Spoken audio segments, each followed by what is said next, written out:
కాలువ దవ్వుతూనే అప్పట్లో తిప్పని పడేది తిరుపతి గాడు రౌత్ తిరుపతి గాడు కాలువను మొత్తం కూల కొట్టేసి భూమి అంతా అప్పట్లో రూల్ కాగానే ఈ గవర్నమెంట్లో పైపులు వేసిన కలవాటు మొత్తం పైపులు వేసి స్లాబ్ కట్టిన మరి ఏమైంది ఇక కూల కొట్టేసి మొత్తం ఎందుకు ఇక వాళ్ళకు ఈ కాలువ నా పట్టా భూమి ఏంటంటే రౌత్ తిరుపతి అని ఆరోపణ వాడి పట్టా భూమి కాదు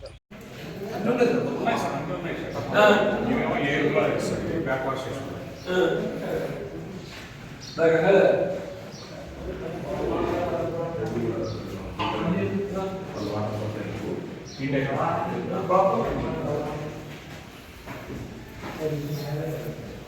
ఇది రాయడం సిమిలర్ ఉన్నాయి సార్ సార్ అన్ని సిమిలర్ పెద్ద బరువు పడింది ఇది రాయడం చేసినాం సార్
మనకు 5 ml అంటే ఎన్ని గ్రామాలు కవర్ చేయగలరు స్కోప్ మనకు 5 ml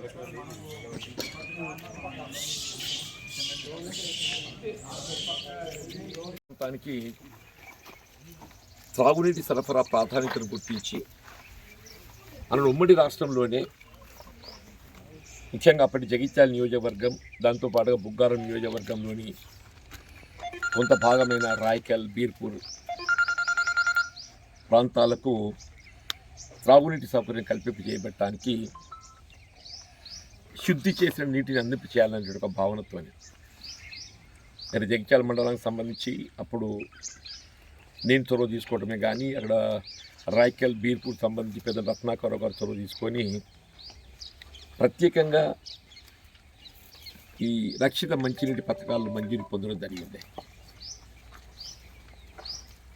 వీళ్ళు పులాసకు సంబంధించినటువంటి ఈ రక్షిత మంచినీటి పథకము ఆల్మోస్ట్ మన జగిత్యాల మండలం అంతా కవర్ అయ్యే ఇది 5 ml ఇది 5 ml 5 మిలియన్ లీటర్ ప్రతిరోజు 5 మిలియన్ లీటర్ నీటిని శుద్ధి చేసి సరఫరా చేయగలిగేటువంటి ఒక కెపాసిటీ డైలీ 5 మిలియన్ లీటర్ అంటే ఆల్మోస్ట్ మన మండలము 5 to 6 ml అవసరం పడుతుంది మన మండలానికి. అప్పుడు ఏదైతుందో ఈ పథకం నిర్మాణం పూర్తి అయిపోయి వినియోగంలో కూడా తేవడం జరిగింది. తదుపరి కాలంలో నూతనంగా ఏర్పడినటువంటి ఒక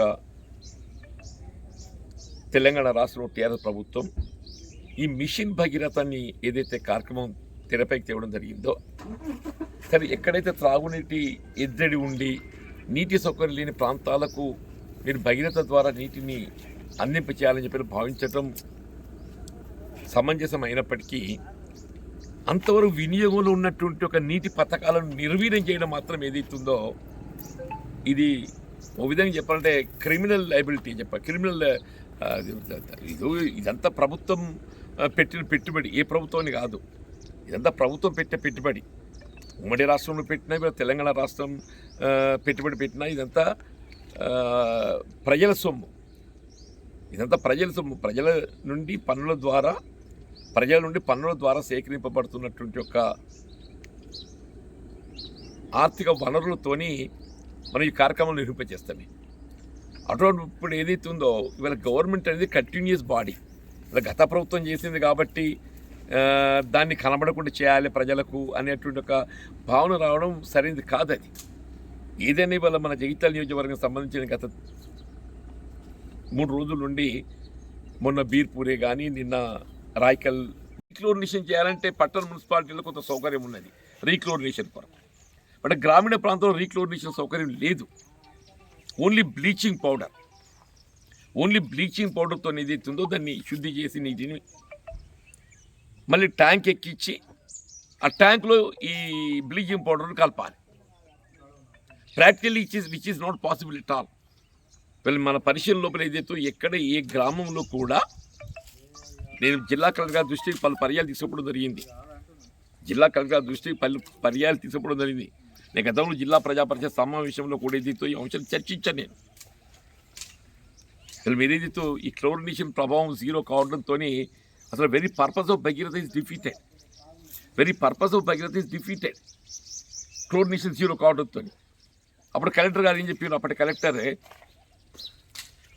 శరత్ కలెక్టర్ ఉండే లేదు సార్ మేము బ్లీచింగ్ పౌడర్తో ఏదైతే ఉందో వాటిని క్లోరినేషన్ చేపిస్తామని చెప్పాను. ప్రాక్టికల్ ఎక్కడ కూడా జరగడం లేదు చెప్పంటున్నాను. దాంతో ఏమి భగీరథ మీద ప్రభుత్వం ఇన్వెస్ట్ చేసినటువంటి ఒక దాదాపు 40,000 కోట్లు ప్రభుత్వం ఏదైతే భగీరథ మీద దాదాపు 40,000 కోట్లు వెచ్చించింది. ఈ 40,000 కోట్ల ఆర్థిక భారం ప్రజానీకమై పడుతుంది.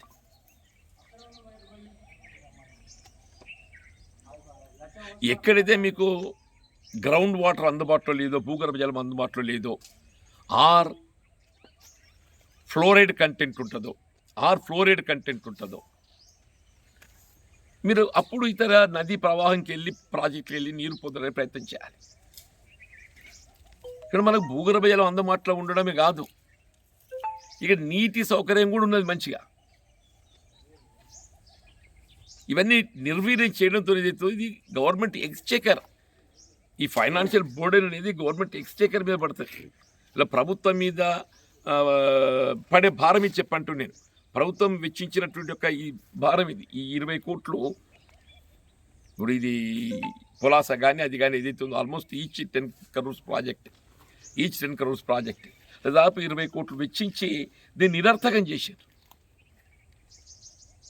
కొంచెం నేను అనుకుంటే ఇప్పుడు 1 కోటి రూపాయలు వెచ్చిస్తే మ్యాక్సిమం చెప్తున్నాను, ఇప్పుడు పులాస కానీ రాయకల్ కానీ మ్యాక్సిమం 1 కోటి రూపాయలు వెచ్చిస్తే this can be revived. Maximum each project వాళ్ళ అంచనాలు రూపొందిస్తుంది. ఎంత అవుతుందో నాకు తెలియదు ఇంకా లెక్క, బట్ ఎంతైనా కానీ అంతకు మించి దొరుకుతుందని చెప్పి నేను అనుకోని చెప్పంటున్నా. అంటే భగీరథ మనకు వచ్చినా అది త్రాగునీటి కూడా వినియోగించుకోలేకపోతున్నాం. భగీరథ నీరు వచ్చినా కానీ దాన్ని త్రాగటానికి వినియోగించుకోలేకపోతున్నాం. ఎందుకంటే ఇది క్లోరినేషన్ జీరో అవుతుంది కాబట్టి అది కేవలం పాకి పనులు మాత్రం వినియోగింపబడుతున్నది. సపోజ్ ఇప్పుడు ఇది మనము రెస్టోర్ చేయగలిగినట్టయితే this can use for drinking water purpose. గత ప్రభుత్వము ఎంత అలసత్వంతో వ్యవహరించింది. రైస్ మిల్లో రాజ్యం నడిచిందని చెప్పి అంటున్నా. వాళ్ళు ఎక్కడికైతే ప్యాడీ ధాన్యం ఏదైతుందో వాళ్ళు పైసే పెట్టుబడి లేకుండా మిల్లుకు చేరుకోవటం, పైసే పెట్టుబడి లేకుండా దాన్ని అమ్ముకోవటం, డబ్బు చేరవేసుకోవటం. మళ్ళీ ఏదైతుందో ఇవాళ మీకు అదేంది బియ్యం ఉంటుంది, civil supplies rice, PDS rice తీసుకొచ్చు పెట్టుడు.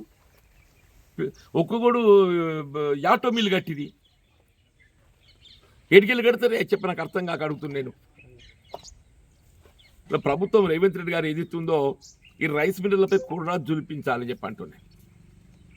ఇప్పుడు తక్షణం ఏదైతుందో రైస్ మిల్లర్లకి వెళ్ళి మనం ఏదైతే ప్రభుత్వానికి రావాల్సిన బియ్యందో, ఎఫ్సిఐ కానీ ప్రభుత్వం రావాల్సిన బియ్యందో సిఎంఆర్ రైసే తక్షణమే వాటిని రికవరీ చేయాలి.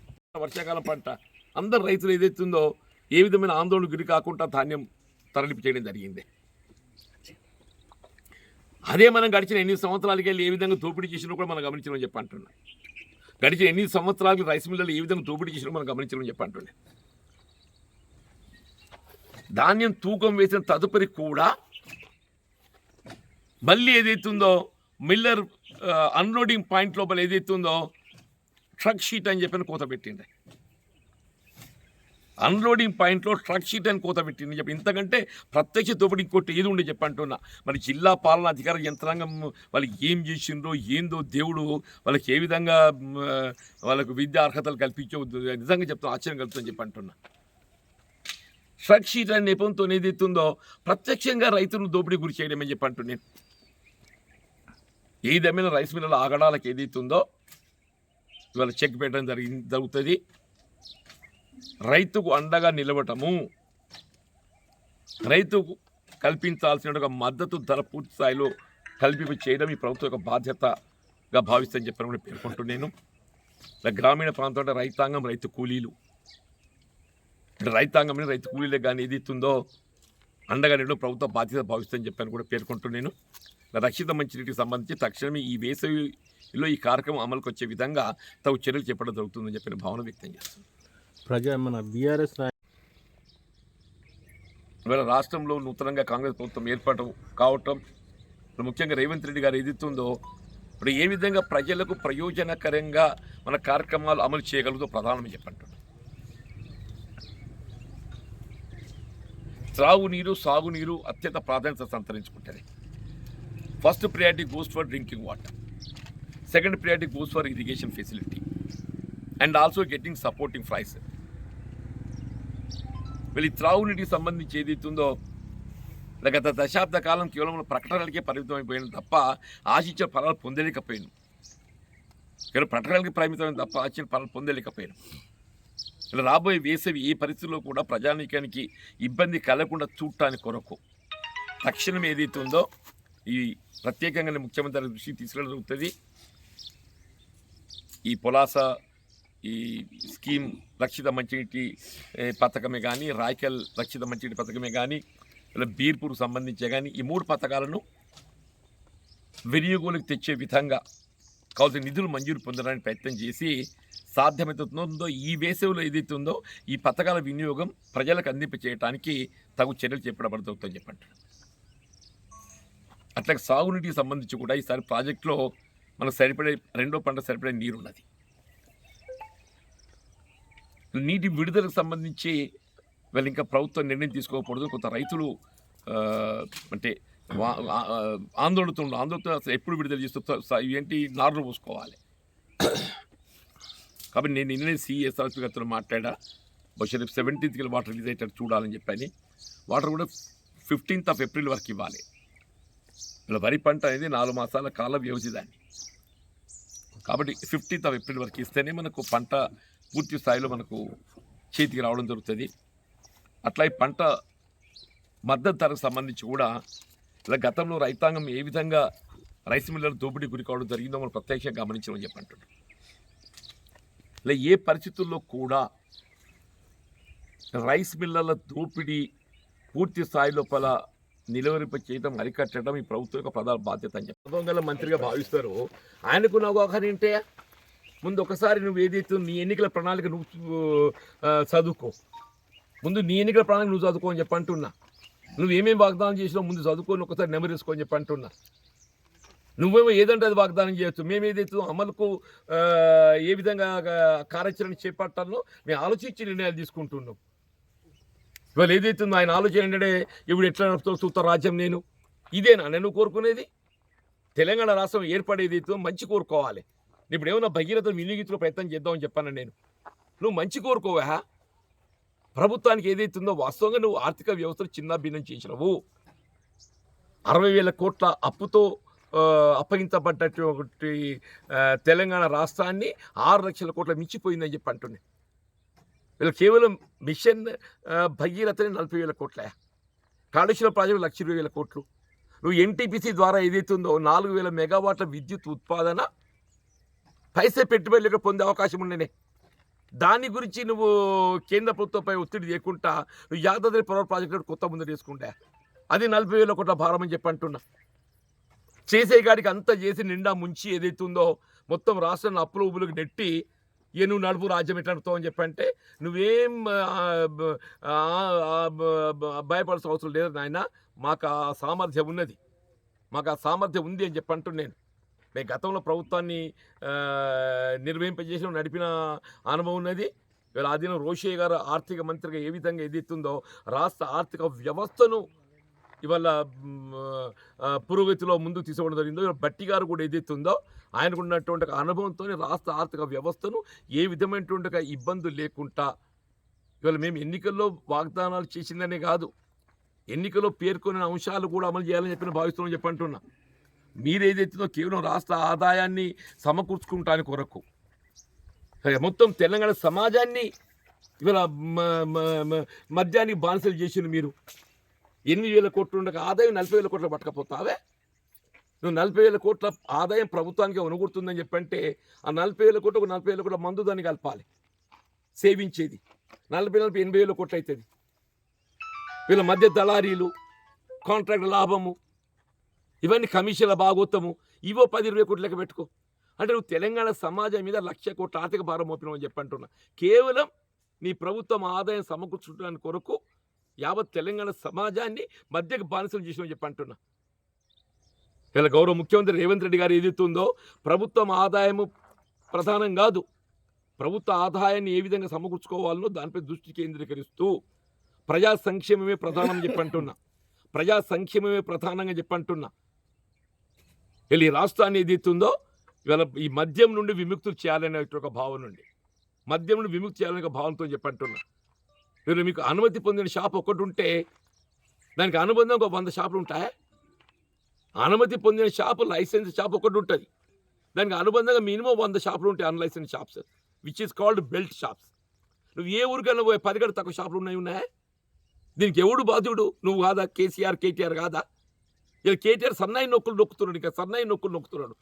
నువ్వు ఎట్లా నడుపుతో చూస్తా అని చెప్పని వాడు చెప్పిన శాతం ఉన్నట్టుందా?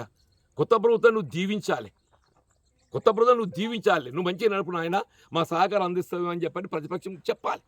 అది పోయి ఎట్లా నడుపుతో చూస్తావు నేను, ఇదే కోరుకునేది. మేము తప్పకుండా కృతకృత్యులం అవుతాము. మేము ఎన్నికలు చేసిన వాగ్దానాలకే పరిమితం కాకుండా మేము ఎన్నికల్లో పేర్కొన్న అంశాలు కూడా ప్రజా సంక్షేమం కొరకు ఏది అవసరం ఉన్నా ఆ కార్యక్రమం అమలు చేయడం జరుగుతుందని చెప్పండి. ఈ బెల్ట్ షాప్లో గీతా కార్మికులు ఉపాధి కోల్పోయినా పాపం, గీతా కార్మికులు ఉపాధి కోల్పోయిందని చెప్పి అంటున్నా. దాని గురించి ఎప్పుడైనా ఆలోచన చేసిందా?